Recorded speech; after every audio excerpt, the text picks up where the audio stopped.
چینی سرمایہ کاری سی پیک جیسے عالمی منصوبے کے اندر پاکستان کی طرف کھنچ کر آئی، وہ پاکستان جس سے دہشت گردی کا نشان مٹا دیا گیا، اس پاکستان سے ترقی کے ایک سفر کو ایک سازش کے ذریعے چھین لیا گیا، اور 25 جولائی 2018 ہماری تاریخ کا وہ سیاہ دن لکھا جائے گا جس دن چند اس وقت کی اسٹیبلشمنٹ کے لوگوں نے، جس میں ججز بھی شریک تھے، چیف جسٹس ثاقب نثار کی قیادت میں، جنہوں نے پاکستان میں ایک نااہل، نا تجربہ کار، اناڑی شخص کو ایٹمی طاقت کا وزیر اعظم بنا کے پاکستان کو تباہی کے دھانے کی طرف دھکیل دیا۔ میں چیف جسٹس سابق ثاقب نثار سے اور ان جج حضرات سے، آصف کھوسہ صاحب سے، یا یہ جسٹس اعجاز الحسن صاحب جو آج بھی جج ہیں سپریم کورٹ کے اور مانیٹرنگ جج تھے پاناما کیس کے، ان تمام جج صاحبان سے پوچھنا چاہوں گا کہ کیا یہ اپنی کرولا یا سیوک گاڑی کی چابی کسی ایسے شخص کے حوالے کریں گے جس نے زندگی میں کبھی گاڑی کا دروازہ بھی نہ کھولا ہو، چلانا تو دور کی بات ہے؟ تو ان لوگوں نے ایک اناڑی، نا تجربہ کار اور نالائق شخص کو صادق اور امین کا سرٹیفکیٹ دے کے پاکستان کا وزیر اعظم بنا دیا۔ اس شخص نے سوائے ذاتی انا کے، ذاتی نفرتوں کے، انتقامی کارروائیوں کے 4 سالوں میں کوئی ایک منصوبہ نہیں بنایا۔ اس نے ترقی کی موٹر وے نہیں تعمیر کی، اس نے نفرتوں اور انتقام کی موٹر ویز تعمیر کی۔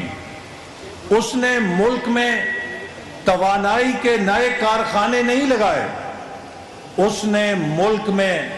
انتقامی کارروائیوں کے پاور ہاؤس لگا کر اپوزیشن کی ساری قیادت کو چن چن کر جیلوں کے اندر بند کیا۔ اس نے پاکستان میں بیرونی سرمایہ کاری نہیں لائی، اس نے اپنے سرپرستوں اور ڈونرز کو اپنی بنی گالا کے پروجیکٹس اور بنی گالا کی اسٹیٹ میں سرمایہ کاری کرنے کے لیے کھلی چھٹی دی اور پاکستان کے عوام کو لوٹنے کا پرمٹ دیا۔ نتیجہ کیا ہوا کہ پاکستان سے تمام سرمایہ کار دوڑ گئے، پاکستان کے ترقی کے تمام منصوبے بند ہو گئے، اور ہمیں پاکستان اس حالت میں ملا کہ پاکستان کی معیشت سسک سسک کے دم توڑ رہی تھی۔ پاکستان کی معیشت عمران خان کی اناڑی ڈرائیونگ اور نا تجربہ کاری کے بدولت ایکسیڈنٹ سے تباہ و برباد ہو چکی تھی۔ اس موقع پر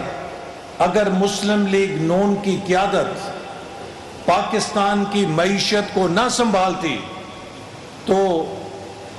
پچھلے سال مئی جون تک خدا نہ خواستہ پاکستان ڈیفالٹ کر چکا ہوتا، اور اگر پاکستان میں سری لنکا جیسے حالات پیدا ہو جاتے تو آپ اندازہ کر سکتے ہیں کہ لوگ آج کی مہنگائی کو اور آج کی مشکلات کو بھول کر یہاں پہ خانہ جنگی کی صورتحال گرم ہوتی، لوگ ایک ایک روٹی کے لیے لوٹ مار کا بازار گرم کر چکے ہوتے۔ اس موقع پر مسلم لیگ نون کی قیادت کے سامنے 2 راستے تھے کہ ہم اپنی سیاست بچائیں، اور پاکستان کو بچانے کے لیے اگر کوئی کڑوی گولی یا علاج کے لیے معیشت کا آپریشن کرنے کی ضرورت ہے تو ہم یہ ذمہ داری اپنے اوپر قبول نہ کریں اور ہم صرف سائٹ پر بیٹھ کر تماشا دیکھیں، اور دوسرا راستہ یہ تھا کہ ہم اس سسکتی ہوئی، دم توڑتی ہوئی معیشت کو سنبھالنے کے لیے فوراً اس کو اٹھا کر سینے سے لگائیں، اپنی گاڑی میں ڈالیں، ہسپتال لے کر جائیں اور اس کو دوبارہ بحال کرنے کے لیے اپنا قومی فرض ادا کریں۔ ایسا کرنے کی صورت میں ہمارے سیاست پر، ہماری مقبولیت پر اگر کوئی حرف آتا ہے تو اسے ہم قبول کریں اپنے ملک کو بچانے کی خاطر۔ اس لیے کہ جب آپ کی ماں سسک رہی ہو تو بیٹے پر لازم ہوتا ہے کہ وہ اپنا آرام نہ دیکھے، وہ اپنا کاروبار نہ دیکھے، اپنا آرام، اپنا کاروبار، اپنی ہر آسائش کو چھوڑ کر، بھلا کر، اپنی ماں کے دکھ کو اپنے سینے سے لگا کر اس کو دوبارہ صحت یاب کرنے کے لیے اپنا کردار ادا کرے۔ تو مسلم لیگ نون کے قیادت نے بھی یہی فیصلہ کیا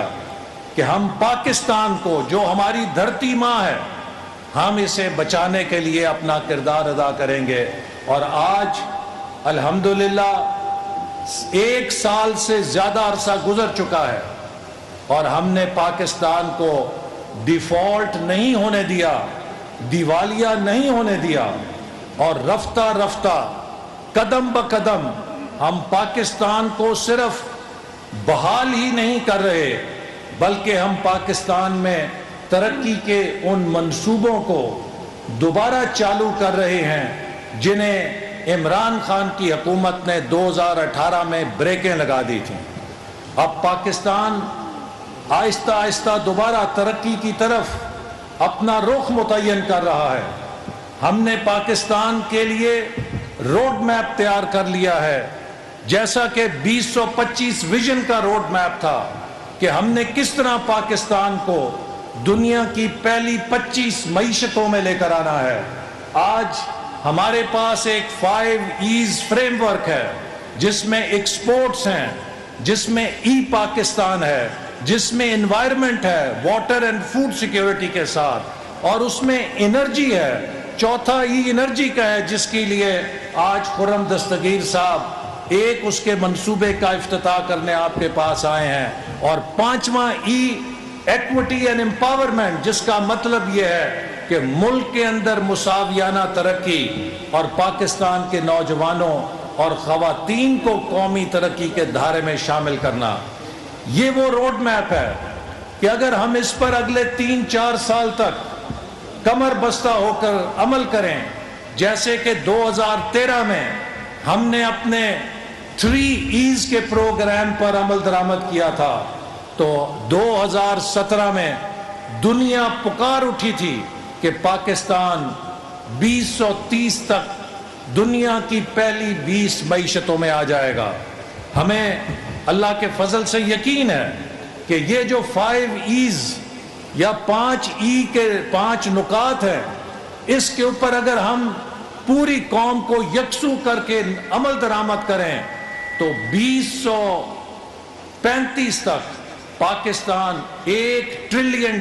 کی اکانومی بن سکتا ہے۔ $1 ٹریلین اکانومی بننے کا مطلب یہ ہے کہ پاکستان میں ہم تقریباً غربت کو بہت نیچے لے آئیں گے اور پاکستان میں بے روزگاری بھی ختم ہو جائے گی۔ ہمارے نوجوان بہتر مستقبل کے لیے اپنی تعلیم اور اپنی صلاحیتوں کو بروئے کار لا سکیں گے، اور پاکستان دنیا کے اندر ان نوجوانوں کی ذہانت کا فائدہ اٹھاتے ہوئے ایک انفارمیشن پاور کے طور پہ پہچانا جائے گا۔ ہم ایک ایٹمی طاقت ہیں، لیکن اب ہماری اگلی منزل یہ ہے کہ ہم نے پاکستان کو ڈیجیٹل دنیا کے اندر ایک انفارمیشن پاور بنانا ہے، اور اس کے لیے تعلیم کو عام کرنا ہے، نوجوانوں کو کمپیوٹر کے سکل دینے ہیں، اور اس حوالے سے وزیر اعظم عنقریب اس لیپ ٹاپ سکیم کا دوبارہ اجرا کر رہے ہیں کہ ہمارے ہر نوجوان کے ہاتھ میں جو یونیورسٹی میں پڑھ رہا ہے وہ ڈیجیٹل انسٹرومنٹ آئے، لیپ ٹاپ آئے، جس کے ذریعے وہ ڈیجیٹل اکانومی کا ایک پروڈکٹیو ممبر، ایک کارآمد ممبر بن سکے اور وہ دنیا کے اندر پاکستان کا جھنڈا ڈیجیٹل اور انفارمیشن دنیا کے اندر اونچے سے اونچا لہرا سکے۔ یہ حکومت ایک کولیشن حکومت ہے اور ہم وزیر اعظم شہباز شریف کی قیادت میں کوشش کر رہے ہیں کہ تمام فیصلوں کو اتفاق رائے سے کیا جائے۔ جب کولیشن ہوتی ہے تو اس کے فائدے بھی ہوتے ہیں اور اس کے کچھ نقصانات بھی ہوتے ہیں، اس لیے کہ فیصلہ سازی کرنے کے لیے آپ کو اتفاق رائے پیدا کرنے کے لیے وقت لگتا ہے، لیکن اس کا فائدہ یہ ہوتا ہے کہ اس کے فیصلوں کی ایک وسیع البنیاد سپورٹ ہوتی ہے۔ اسی لیے وزیر اعظم شہباز شریف نے ہمیشہ اپنے کولیشن پارٹنرز کو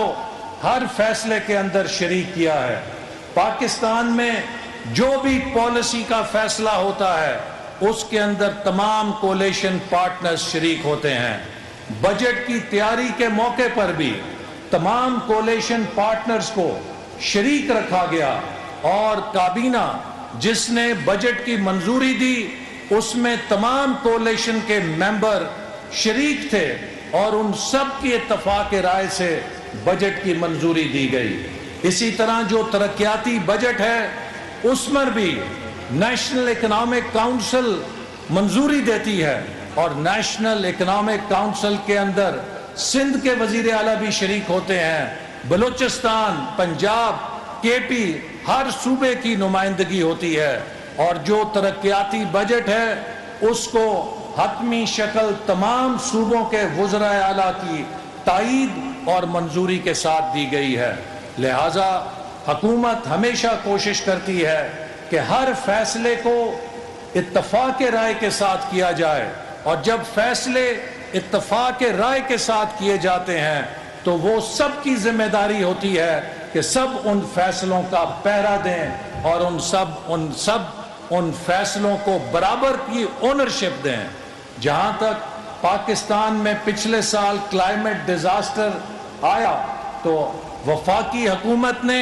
وزیر اعظم شہباز شریف کی قیادت میں صوبہ سندھ اور صوبہ بلوچستان کے اندر اپنے تمام تر محدود وسائل کے باوجود اس میں غیر معمولی طور پہ وفاقی حکومت نے 80 ارب روپے سے زیادہ بے نظیر انکم سپورٹ پروگرام کے ذریعے سندھ اور بلوچستان کے سیلاب متاثرین کو براہ راست مدد دی۔ اسی طرح این ڈی ایم اے کے ذریعے بھی تقریباً 15 سے 20 ارب روپے کی پریکیورمنٹ کر کے وہاں پر ٹینٹس اور جو ضرورت کی اشیاء تھیں انہیں پہنچایا گیا۔ اسی طرح جو غیر ملکی امداد آئی تھی اس میں بھی ان صوبوں کو بھرپور طور پر